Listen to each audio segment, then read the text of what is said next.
So exciting to have another visit with Kelita. Come on up here, Kelita. I must have been excited about this because I have to tell you the crazy thing I did. Tell me.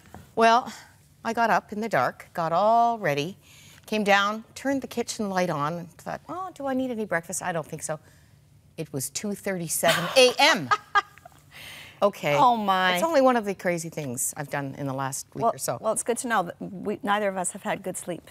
Okay. I was up at 4:30. Oh, you've been a busy girl. Yeah. You didn't just come back here to visit us. No, but I made sure I did. Yes, you promised last October that you would. That's right. All the way from your new home in Surrey, BC. And it's good for you there. Yes, we love it there. And your sweet son, Keldon's going to join you. Yes, he'll be home for the holidays. Yeah. Now, last time you were here, the grief was still fresh from your brother's drowning accident last April? April. Off Vancouver Island. Yeah. How's your family doing? Well, you know what? They're doing really well. They're doing much better. You know, time does heal.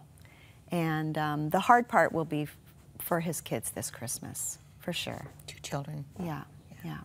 Now, I opened your CD again, and you have Isaiah 61. It's really your mission statement. It was the Messiah's mission statement, too.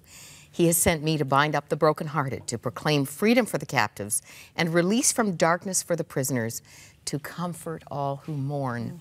Of course, it goes on. Yeah. Really, your ministry is to the heart of women, and it seems the Lord has trusted you with a lot of pain and loss, which you haven't wasted. You just bring that empathy wherever you go. I guess that's why I'm supposed to be here. You know, I think that the more that you experience, the more compassion and empathy that you just naturally have for those around you, those who you know are hurting. And so actually this Christmas CD, you know, it's not just a regular Christmas CD like the song that I just sang. You know, it is for people who are having a hard time, especially at Christmas. And because so many people don't like Christmas, Moira. I can't wait for it to be over. That's right. You know, so many family dysfunctions, people that have lost people, broken marriages, I mean, children that have gone astray, kids that don't come home anymore. I mean, there's so many things. So there are several songs on there that specifically are for those areas of our lives at this time of year. You were reminding me, you've told your story here many times, but you were reminding me that before your dad committed suicide, he separated from your mom. Yeah, well, actually, she left. Oh, she left? She left, yeah. We were living on the farm, and I went home from school.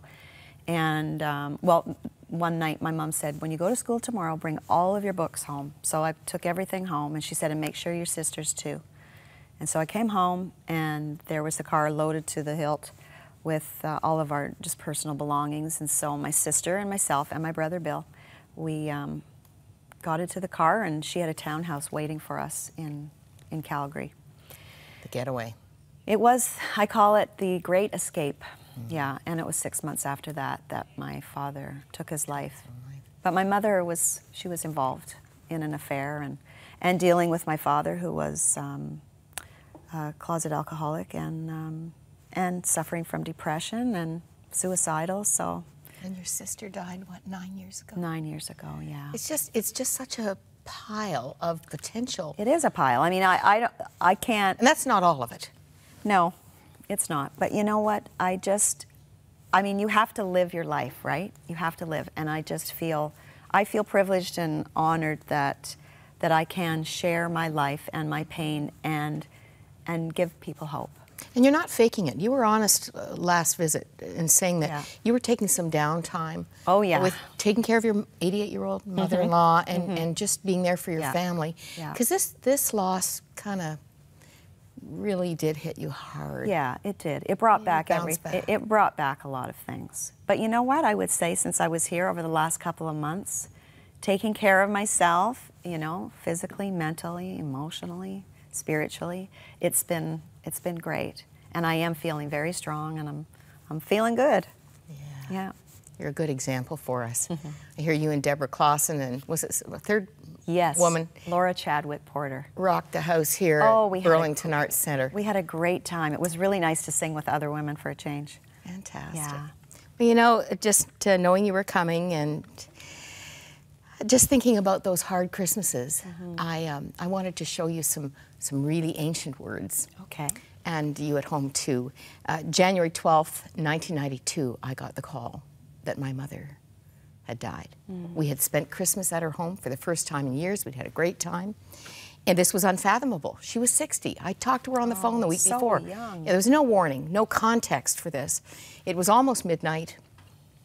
I went down to the basement to get a hymn book because we were getting in the car to go to Peterborough, my hometown. I knew I'd be planning a funeral service. Nothing made sense, but I picked up the hymn book and I just let it fall open.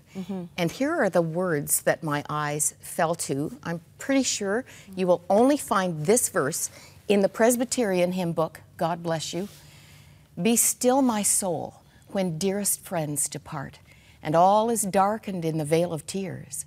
Then shalt thou better know God's love, God's heart, who comes to soothe thy sorrow and thy fears. Be still, my soul. Thy Jesus can repay from his own fullness all death takes away.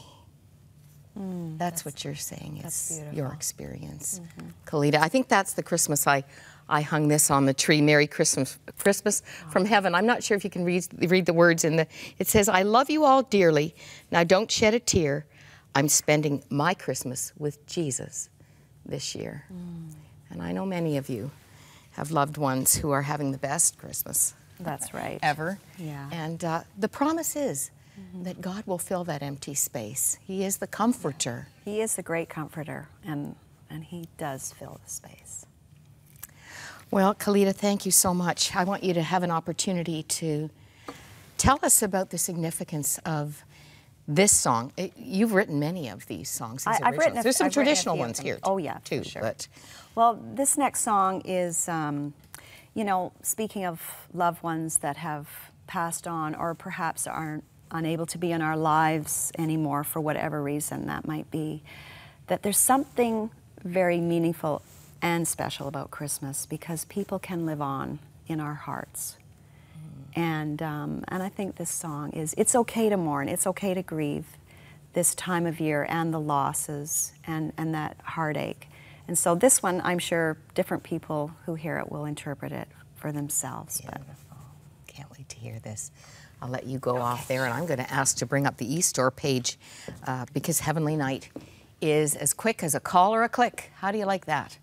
And hopefully in time to make your Christmas special.